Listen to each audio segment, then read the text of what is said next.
trois marins comme un oiseau. Iseo, Santiano, 18 nœuds, 400 tonneaux. Je suis fier d'y être matelot. Tiens bon, la barque et tiens bon le vent. Iseo. Bonjour les terminales STMG, content de vous retrouver aujourd'hui pour la suite de ce cours, comme vous l'avez deviné en écoutant cette chanson d'Hugo Frey qui s'appelle Santiano, et en l'honneur des fiers matelots qui naviguent sur les flots. Nous allons continuer à travailler sur les espaces maritimes des territoires au cœur de la mondialisation, hein. Grand A que nous avions juste commencé, puisque nous avions vu également le Grand A, la maritimisation des économies et l'ouverture aux échanges internationaux, hein, maritimisation qui se développait de plus en plus, euh, qui était une conséquence de la mondialisation, qui elle était de plus en plus active et forte depuis les années 1980. Donc la maritimisation, et on s'est arrêté là-dessus, avec la définition, c'est le glissement des activités productives, les industries, les usines, vont glisser vers les régions littorales, et ce glissement se fait en relation avec l'augmentation des échanges internationaux qui, eux, se font pour l'essentiel par voie maritime, ce qu'on va voir dans ce chapitre. Et donc, c'est, comme je vous le dis, un processus qui s'accélère depuis les années 70-80 avec le développement de la mondialisation et sa conséquence qui s'appelle la maritimisation.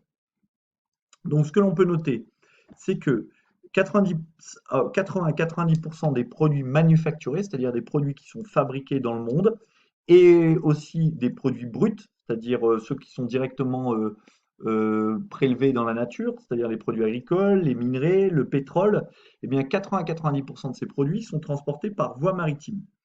La voie maritime est également empruntée par tout ce que sont les flux illicites, hein, par exemple le trafic de drogue ou bien le transport des migrants, hein. Ça se fait également par voie maritime.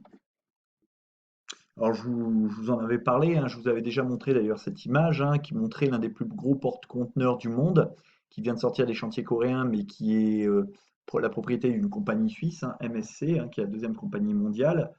Oui, la Suisse a des compagnies d'armateurs, c'est-à-dire de transporteurs marins, et notamment cette compagnie MSC, même si la Suisse n'a pas de frontières maritimes, hein, vous le savez bien, c'est un pays alpin. Alors, ce qu'on peut dire, c'est qu'il y a une forte croissance des échanges maritimes, donc depuis les années 70, due à plusieurs facteurs, hein. Le premier facteur, ça a été la diffusion d'un modèle qui s'appelle dans l'économie le libre-échange, c'est-à-dire le fait que les marchandises puissent circuler sans être freinées par des droits de douane qui seraient trop élevés, c'est-à-dire qu'un pays, pour que les marchandises pénètrent ses frontières, ferait payer des taxes trop élevées. Eh bien, si vous regardez la carte sur les droits de douane pour les produits importés, hein, que l'on trouve dans le Magnard 2020, page 147, ces droits de douane ont considérablement baissé, hein, puisqu'en 2016, on voit que pour des pays qui sont des pays membres de l'OMC comme la France, les États-Unis, le Canada, on est à moins de 2%, la Chine, on est à 3,5%, la Russie, 3,4%. Alors que dans les années 70, la moyenne des droits de douane était d'environ 40%. C'est-à-dire que un produit qui arrivait, par exemple, en France, s'il coûtait 100 euros, 100 dollars, eh bien, si vous lui mettiez des droits de douane de 40%, ça veut dire qu'il valait 140 dollars. Donc, forcément, ça renchérissait le coût des produits transportés et ça limitait le commerce. Or, les droits de douane n'ont cessé de baisser depuis les années 70, les marchandises importées aussi, ce qui a favorisé donc le développement du commerce maritime. Et cette baisse du droit de douane est la conséquence des négociations que font les pays dans le monde au sein d'une organisation économique qui s'appelle l'OMC, l'Organisation mondiale du commerce. Alors, vous voyez que les droits de douane peuvent être un peu plus élevés dans certains pays émergents ou pays du Sud, comme le Gabon à près de 17% ou le Brésil à 8%. Mais quand vous les mettez en comparaison de ceux qu'ils étaient évidemment dans les années 70, ça n'a rien à voir. Donc, ça favorise la circulation des marchandises. Il y a également donc une croissance des échanges maritimes due à l'évolution également du droit international, hein, Il y a la garantie de la liberté sur les mers, avec la convention qui a été signée à Montego Bay en 1982, hein, en Jamaïque, mais on y reviendra un petit peu plus tard dans le Grand 3. Donc il y a également une progression des différents échanges maritimisés dans le monde depuis 1980. Tous les types d'échanges, hein, que ce soit les vraquiers, c'est-à-dire les bateaux qui transportent du vrac, par exemple des céréales, des minerais, eh bien vous voyez que le volume échangé en 1980 en millions de tonnes chargées était beaucoup moins élevé, hein, que en 2017, hein, il était de l'ordre de 4 fois moins élevé. Les conteneurs, alors les conteneurs, ce sont ces caisses que vous retrouvez sur les porte-conteneurs, hein, qui ressemblent à des parallélépipèdes et dans lesquels vous trouvez tous les types de produits qui sont transportés, notamment d'Asie par exemple, pour aller vers l'Europe ou l'Amérique. Vous trouvez tout autant des portables que, je sais pas moi, des chaises, des pots divers et variés, des jouets pour Noël.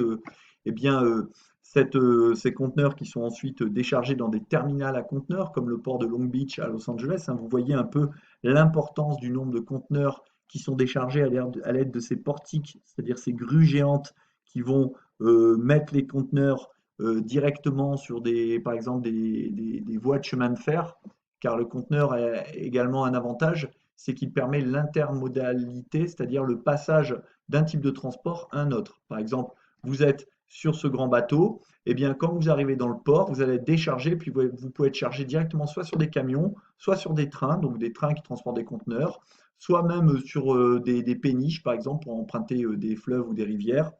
Donc, ces conteneurs sont de plus en plus échangés, hein. Quand vous regardez ce graphique, vous voyez bien que les conteneurs qui sont représentés en bleu ne représentaient en fait que quelques millions de tonnes en 1980, alors que en 2017, c'est plus de 2000 tonnes de marchandises qui sont transportées par conteneur. Donc on voit bien qu'il y a eu une grande progression du nombre de conteneurs. Il y a également une progression de la quantité de pétrole et de gaz qui a été transportée. Et puis il y a également une progression des différentes cargaisons sèches de matériaux qui a pu avoir lieu entre les années 1980 et 2016. Alors depuis les années 80, donc le volume de marchandises échangées a littéralement explosé, comme on a pu le voir sur le graphique précédemment. Il y a de plus en plus, par exemple, donc de conteneurs qui sont utilisés et les infrastructures également vont s'adapter. C'est-à-dire qu'on va construire des navires de plus en plus grands, hein, pour faire des économies d'échelle, hein. Par exemple, ici, ce porte-conteneur, il fait à peu près 400 mètres de long, donc vous imaginez 4 terrains de foot. Et plus le navire est grand, et bien plus on va pouvoir transporter des conteneurs, et plus finalement ben, le coût du transport pour un conteneur sur ce navire va être faible, plus qu'on pourra en charger davantage. C'est ce qu'on appelle donc des économies d'échelle. Et pour accueillir ces navires toujours plus grands avec toujours davantage de conteneurs, eh bien, les infrastructures vont s'adapter. On va construire des terminaux à conteneurs toujours plus grands, toujours plus modernisés, avec des trains parfois automatiques, hein, qui sont conduits sans pilote, hein, pour transporter les conteneurs. Donc on voit, hein, ce port de Long Beach à Los Angeles, qui n'est pas le plus grand du monde, hein, eh bien on voit déjà son immensité. Ça contribue à développer des ports à très grande capacité et certains ports, comme par exemple Singapour, sont de véritables hubs maritimes, c'est-à-dire que hub, ça vient de l'anglais qui veut dire un nœud, et ce sont des nœuds de communication qui permettent de redistribuer les marchandises en direction de différentes routes maritimes, en direction de différents ports. Et ça permet également de transborder ces marchandises sur d'autres moyens de locomotion. On appelle ça des hubs. Ce qu'on peut noter également, c'est que les principaux ports mondiaux, notamment les ports de conteneurs, sont pour l'essentiel des ports que l'on trouve sur la façade de l'Asie de l'Est et notamment de la Chine, avec ben, le port de Ningbo par exemple, le port de Shanghai, de Hong Kong, qui sont de très grands ports. Alors, vous les voyez ici représentés, hein, ces plus grands ports. Ici, si vous regardez la légende, il y a marqué principaux ports mondiaux en millions de tonnes de marchandises. Et ici, donc, par un carré bleu de cette taille, c'est plus de 300 millions de tonnes de marchandises, ici de 100 à 300 millions de tonnes, et ici de 40 à 100 pour l'Europe. Vous voyez donc vraiment qu'il y a une importante façade maritime sur l'Asie de l'Est, hein, avec les ports dont je vous ai cités, hein, Shanghai, Hong Kong, Ningbo, mais aussi Tianjin, Shenzhen, Guangzhou. Donc vous voyez qu'il y a énormément de ports chinois. Ça vous étonnera pas totalement, puisqu'on surnomme la Chine l'atelier du monde, c'est-à-dire que énormément de produits, de biens de consommation en Europe, vous le savez, viennent de Chine, le fameux Made in China. Eh bien, ils sont produits en Chine et exportés par ces ports géants chinois qui, donc, par exemple, vont charger les conteneurs de marchandises sur ces porte-conteneurs géants qui ensuite vont emprunter des routes commerciales en direction, eh bien, soit de l'Europe, soit de l'Amérique, soit de l'Afrique ou de l'Amérique du Sud. Alors justement, en Grand B, on va voir les différentes routes maritimes et voir qu'elles fonctionnent en réseau. Alors si on reprend cette carte, hein, on voit que les échanges sont canalisés par des réseaux de routes maritimes et vous avez notamment cette route maritime extrêmement importante qui va relier l'Asie de l'Est à l'Amérique de l'Est et l'Ouest, pardon, également. Donc la région de la Chine, normalement, notamment, pardon, va être reliée à la Californie. On a vu le port de Long Beach à Los Angeles. Donc ici vont être chargés les conteneurs dans les ports chinois qui vont être transportés par cette route maritime et déchargés, entre autres, dans le port de Long Beach à Los Angeles. Vous avez une autre route maritime importante qui est celle qui part d'Asie de l'Est et qui emprunte le canal, la mer Rouge, puis le canal de Suez, puis la Méditerranée pour arriver jusqu'en Europe. Et puis vous avez une route maritime qui relie évidemment l'Europe à l'Amérique de l'Est. Ça, ce sont les principales routes maritimes qui, vous le voyez, relient les trois principaux pôles de la triade, c'est-à-dire l'Asie de l'Est, l'Amérique du Nord et l'Europe de l'Ouest, qui sont les trois principaux pôles économiques mondiaux. Donc, qu'est-ce qu'on appelle une route maritime? Je vous ai mis la définition dans le cours et dans le diaporama. C'est un itinéraire suivi par des navires assurant le transport maritime, donc de la même façon qu'on parle d'une route terrestre, hein. Et c'est un couloir finalement de circulation qui fait à peine quelques kilomètres, hein, c'est pas extrêmement large, hein. Et ce couloir de circulation il est défini en fonction des points de passage obligatoires que sont les détroits et les canaux. Alors les détroits et les canaux, vous en voyez un certain nombre qui sont représentés sur la carte, hein, ici. Ce sont des passages obligés que doivent emprunter les routes maritimes, passages obligés qu'on appelle aussi des seuils, car ils permettent de passer d'un lieu à un autre, par exemple d'un océan à une mer. Alors, parmi les passages maritimes célèbres, il y a le détroit de Malacca, sur lequel on reviendra, on y travaillera dessus en cours. Vous avez par exemple le détroit d'Ormuz, par lequel transite chaque année 30% du trafic de pétrole mondial, puisque c'est de là d'où vient notamment le pétrole irakien, le pétrole iranien, une partie du gaz, ou le gaz du Qatar, pardon, une partie du pétrole saoudien, donc il passe par le détroit d'Ormuz. Vous avez le détroit de Bab el-Mandeb qui commande l'entrée de la mer Rouge. Vous avez les détroits du Bosphore entre la Turquie et l'Europe, le détroit de Gibraltar. Vous avez vous pouvez avoir le détroit de Bering entre l'Alaska et la Russie. Vous avez le détroit de la Sonde. Bref, ce sont des lieux stratégiques extrêmement importants.